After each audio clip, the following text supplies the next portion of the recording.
I'm not getting any record in the real-time dashboard. The reason is because the query that I have used, it is not generating any output. So I'll go ahead and change the query. And to do that, I'll have to get it in the editing mode, and then I'll have to click this pencil button to edit, and let's change the query. Let's use a very simple query. I think I would not use a complex query as such. So if I remove all the columns and just put this, I get this error: max points exceeded, data points have exceeded maximum recommended, only returned, query returned 500,000 rows, maximum recommended is 50,000. The reason is because when I was using only the project, I'm essentially sending all the records from the account custody table, or each row of account custody table, which is not the case, which should not be the case. The real-time dashboard should have analytics output. So that's why I have added this summarize, and it would have only the sum of account balance. That's it. I'm not complicating this.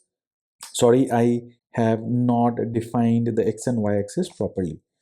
On the y-axis, I'll have total account balance. I do not need any x-axis. Maybe I'll change the query actually. So let's use the transaction custody table rather than the account custody table, so that I have something in the x-axis.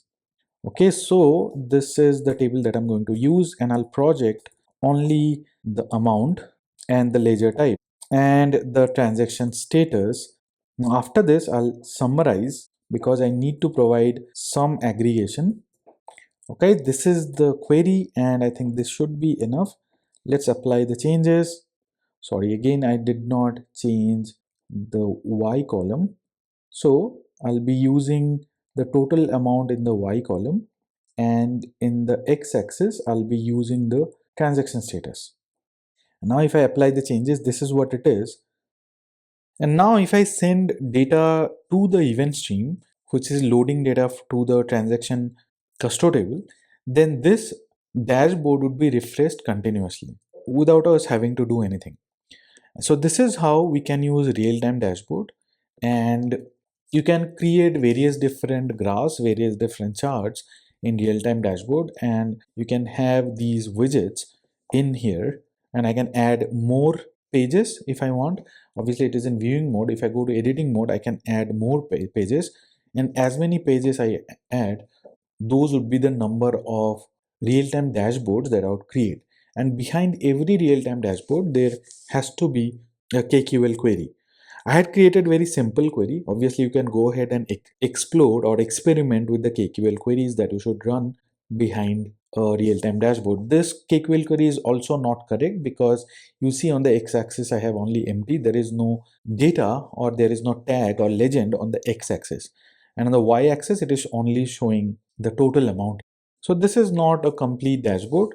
I would definitely recommend you to explore the dashboards using KQL queries.